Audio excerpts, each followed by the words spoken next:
Merci de me recevoir. Bah écoute, très chaleureux et chaleur, et dans le mot chaleureux, effectivement, il fait bien chaud. On subit tous un peu cette chaleur, mais c'est l'arrivée de l'été, tout le monde est joyeux, la ville est vraiment charmante, c'est adorable. J'ai pas encore, vraiment, j'ai vu que le centre, mais j'ai trouvé ça très joli.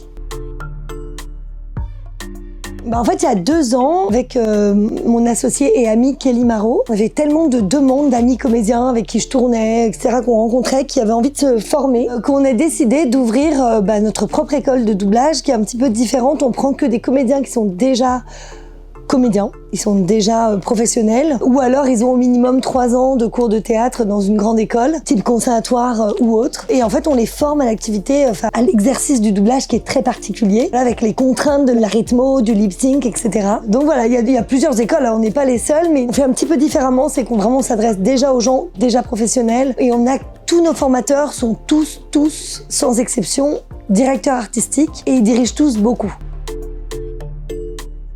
Alors on en a une à Paris, qui est la première qu'on a ouverte. Ensuite on a ouvert une 2e école à Cannes. On n'a que 3 stages par an, donc c'est moins fréquent. Et là on ouvre une école à Los Angeles et une école à Londres. Parce qu'en fait ce savoir-faire avec la rythmo, c'est les Français qui l'ont inventé, la rythmo. Et donc vous savez, c'est la petite bande qui passe en dessous avec le texte un peu version karaoké, voilà. Et en fait c'est vrai que c'est une manière vraiment pratique pour pratiquer le doublage, parce que ça permet d'être à fond dans une scène pendant un long moment et d'être vraiment dans l'émotion sans avoir un texte à la main. Voilà, parce que pour des raisons de confidentialité, on ne peut pas avoir les textes en amont.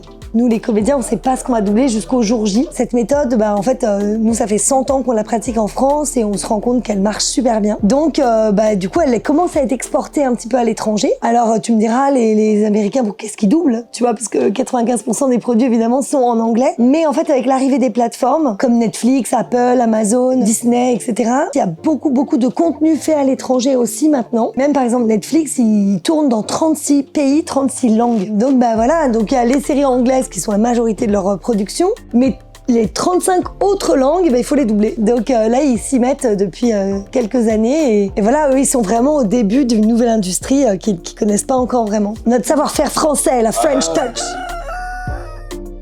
Mon premier, c'était un film qui s'appelait Paradise, le remake du Grand Chemin. Et j'avais 10 ans. Tu vois, j'étais toute petite. J'étais sur scène, j'étais au théâtre, j'étais une enfant comédienne. Et puis ils sont venus me chercher à la sortie du théâtre. Et un grand monsieur qui n'est plus là maintenant, qui s'appelait Claudio Ventura, m'a dit: est-ce que tu veux faire du doublage? Et moi, je lui ai répondu: je sais pas ce que c'est, mais pourquoi pas. Et voilà, j'avais aucune idée, tu vois, à 10 ans qu'on doublait les comédiens, tout ça. Et voilà, et en fait, ça s'est enchaîné. J'ai toujours continué à tourner, évidemment, aussi en parallèle, et à doubler. Après, j'ai rapidement doublé les jumelles Olsen. Quand j'avais Ashley et Marie-Kate Olsen, j'avais à peu près 12 ans. Et puis après, je les ai toujours doublées jusqu'à ce qu'elles arrêtent de travailler, malheureusement. C'est pas cool, ça. Ils pensent pas à nous. C'était super. Et puis en plus, pour une comédienne, c'est génial parce que c'est hyper challengeant, en fait, de doubler des jumelles, tu vois, de se répondre à soi-même et tout. C'est vraiment rigolo.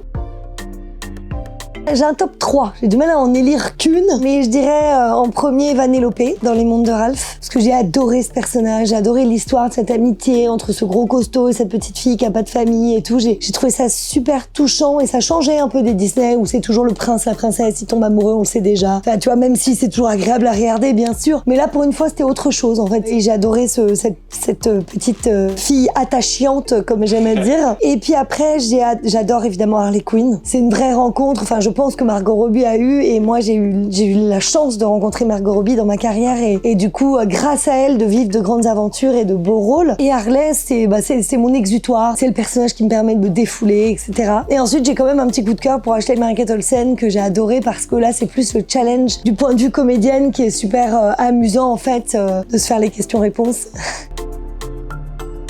Je dirais la maman de Ray Charles dans le biopic Ray. C'est une comédienne qui était SDF et qui a vu le panneau casting et qui est rentrée, qui a dit ouais moi je veux passer le casting, et puis les Américains tout est possible, hein. Ils ont dit ouais pas de problème, etc. Et elle a été prise. J'adore l'histoire d'ailleurs parce que j'adore l'idée, je trouve ça génial. Elle s'est remise du coup dans le droit chemin, elle s'est sortie de la rue grâce au tournage, je trouve ça... Mais du coup, elle avait une force, en fait, une niaque, un truc en elle extrêmement puissant et que j'ai eu beaucoup de mal à reproduire, quoi. Vaut mieux le regarder en VO.